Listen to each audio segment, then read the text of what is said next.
Tatlong government bodies na ang sumisilip sa Dimanoy pork barrel scam na kinasasangkutan ng negosyanteng si Janet Lim Napoles at ng ilang mambabatas, ang Office of the Ombudsman, ang Department of Justice at ang Commission on Audit. Sa petisyon namang inihain ng samahan ng mga dating opisyal ng gobyerno, dapat daw ay bumuo rin ng Pangulo ng Special Committee para busisiin ang proseso ng pork barrel. Live mula sa Quezon City, may report si Joseph Morong. Joseph? Jessica, ngayon nga na nakakalkal na yung hindi wastong paggamit ng Priority Development Assistance Fund o PDA for yung pork barrel. No? Gusto ng ilang mga dating senior officials ng gobyerno na ombudsman ang bumusisi dyan sa paggamit ng PDAF at doon nga sa kanilang isang online petition na meron ng lampas 12,000 na mga supporters. Sa website na www.change.org, isang petisyon na nanawagan sa Office of the Ombudsman na imbestigahan na ang di umano'y maanomalyang paggamit ng Priority Development Assistance Fund o PDAF. Nanawagan din ito sa mga senador at congressman na voluntaryo magpaimbestiga para linisin ang pangalan nila. Pati si Pangulong Aquino hiniling ng petisyon na bumuo ng special committee na binubuo ng Department of Budget and Management, Department of Justice at pribadong sektor para busisiin raw ang proseso ng paggamit ng PDAF para hindi ito maabuso. Aabot sa 13,000 na ang pumirma at sumuporta sa petisyon. Sa kalye, inalam namin ang opinyon ng publiko tungkol dito. Talaga naman totoo yata talaga yun. Oo, pero ano dapat gawin? Yung pork barrel, tinatanggal dapat yan. Yan ang pinagmumula ng gulo ng mga politiko eh. Kaya naman nag-ano yung mga politiko na yan, pork barrel eh. Kaugalian na yung mga congressman na yan. Pero dapat anong gawin? Dapat wala na. Yung mga perang kinukuha nila, saan ba nanggagaling yung kuya, di ba? Yung mga malalaking milyon, gano'n. Sa tingin ko kung pag tinanggal yun, wala nang tatakbong mga politiko. Ang grupong Former Senior Government Officials o FSGO, samahan ng mga dating opisyal ng gobyerno, ang nasa likod ng online petisyon. Si Fulgencio Factoran Jr., dating DNR Secretary, sa panahon ni dating Pangulong Corazon Aquino, ang sabi, hindi na lamang daw sa internet mananatili ang petisyon dahil formal na nilang ihahain ang petisyon sa ombudsman bago matapos ang linggo. There is no other agency which can be absolutely reliable in this matter. Not the Senate, not the Congress, not the NBI, because they are politically influenced.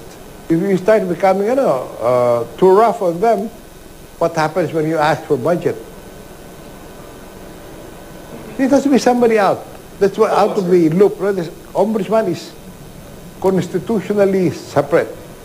Ang ombudsman nagtatagna ng isang 6-man panel para imbestigahan ang pork barrel scam. Nasa kapangyarihan naman daw ng ombudsman na kusang mag-imbestiga kahit wala naghahain ng reklamo. Pending pa rin naman daw ang fertilizer fund scam kung saan sangkot din sina Janet Lim Napoles, Ben-Hur Luy at ibang non-government organization. Meron din daw 3 senador at isang kongresista na iniimbestigahan din ng ombudsman dahil umano sa maanumalyang paggastos ng PDAF. Hiwalay pa ito sa investigasyong ginagawa ng DOJ. Hinamon ng minorya sa Kamara si Justice Secretary Leila de Lima na pangalanan na ang ilang senador at kongresistang sangkot sa pork barrel scam. Handa naman daw si de Lima na gawin ito. To name names, it's difficult when we are working in a vacuum. As it is right now, everybody in Congress becomes a suspect. Hindi pa ho namin tapos ay yung ma-identify exactly yung mga sangkot na mga lawmakers and other executive officials na pwede nang makasuhan. Ang malinaw na po sa amin ngayon sa NBI ay yung pinaka-scheme. Kung pwede lang po, bigyan na lang muna kami ng konting panahon. Bukod sa Ombudsman at DOJ, meron din ginagawang special audit ang Commission on Audit o COA sa mga ginawang paggastos ng PDAF. Tinatapos na nila ang investigasyon dito. Ang palasyo nanindigan na kung wasto naman daw ang paggamit ng PDAF ay makakatulong ito sa pagbawas ng kahirapan. Good for the Cardinal to remind our legislators the purpose for PDAF, to provide and to help and to assist those who are in need. Jessica, ayon din sa Commission on Audit, isa dun sa magiging nilang rekomendasyon sa ginagawa nilang special audit ay yung pagsasampa rin ng mga kasong kriminal laban dun sa mga makikita nila na nagwaldas or illegally na nag-disburse ng PDAF. Jessica? Okay, clarification lang because of that soundbite of Secretary Lacerda, no? I don't think Cardinal Tagle was referring to the PDAF, no? Parang he was saying very general in very general terms na yung mga mambabatas natin dapat isipin naman nila ang mga mahihirap. I don't think he was referring to the PDAF in reference to helping the poor. Yung statement na yan, nakausap natin yung ilang mga taga-arsobispado sa Manila, no? Dahil we were trying to work out an interview with Cardinal Tagle. At ang sinasabi nila sa atin is that the Cardinal was asked about his thoughts on the pork barrel. And that was what he said, na parang siguro kaya naiisip ng mga ibang nating leader sa gobyerno na kumbaga mangulimbat ng salapi ay hindi nila nakikita sa sarili nila yung kalagayan ng mga mahihirap. So that was the statement of Cardinal Tagle, Jessica. Okay, Joseph, each senator receives 200 million in pork barrel funds every year. Correct, So ma'am. kung if they're elected for a 3-year or 6-year term, abay, malaki-laki yun, ano? And then bawat congressman naman ay 70 million a year ang natatanggap na pork barrel funds. Although they just channel it, di ba? Pero yun ang allocation. Hindi pala ho nila natatanggap. Yun ho ang allocation. Ang tanong, di ba? Should they be investigating gayong sila ang recipient indirectly nitong mga pondong ito, pagkalaki-laking mga pera, limpak-limpak na salapi? Tama yan, Jessica. That is exactly yung point nung former senior government officials na parang kung ipagkakatiwala mo to sa Senado o kaya ay sa Kongreso, parang malabo naman na sila pa yung titingin sa kanilang mga sarili.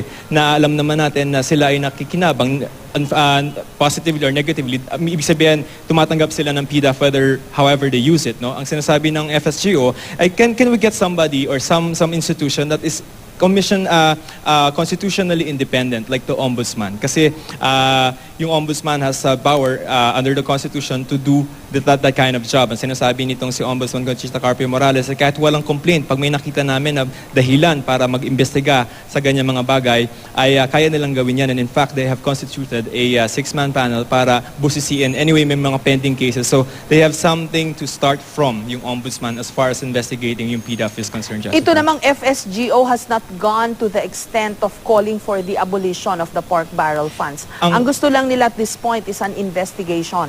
Correct. Ang sinabi nitong si dating Secretary Factoran na parang may iba siyang kaibigan na parang nagalit sa kanya, ba't hindi na lang abolish yung pork barrel? Sabi niya, step by step, let's establish first kung yung PDAF ay hindi nagagamit ng tama. Anong extent, gaano kadumi, ang term niya yung gaano kawaldas, no?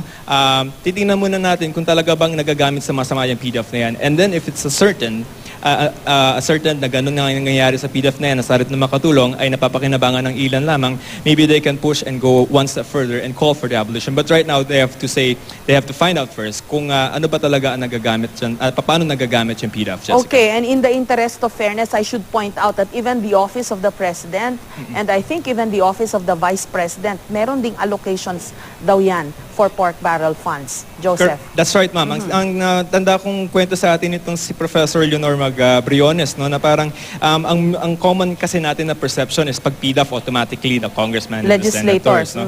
Pero meron din talaga na pondo yung presidente natin at Office of the Vice President, even the LGU, yung mga mayor natin, na meron din sila mga PDAF. So, kumbaga, kung talagang titingnan natin yung sino ba yung mga gumagamit ng PDAF, is almost everybody in the government, almost everyone in government, no? Nako, pagka nag-investigasyon pala, no one should be spared, diba? Dahil lahat sila indirectly or directly nakikinabang dito sa pork barrel funds. Maraming salamat sa iyo, Joseph Moro.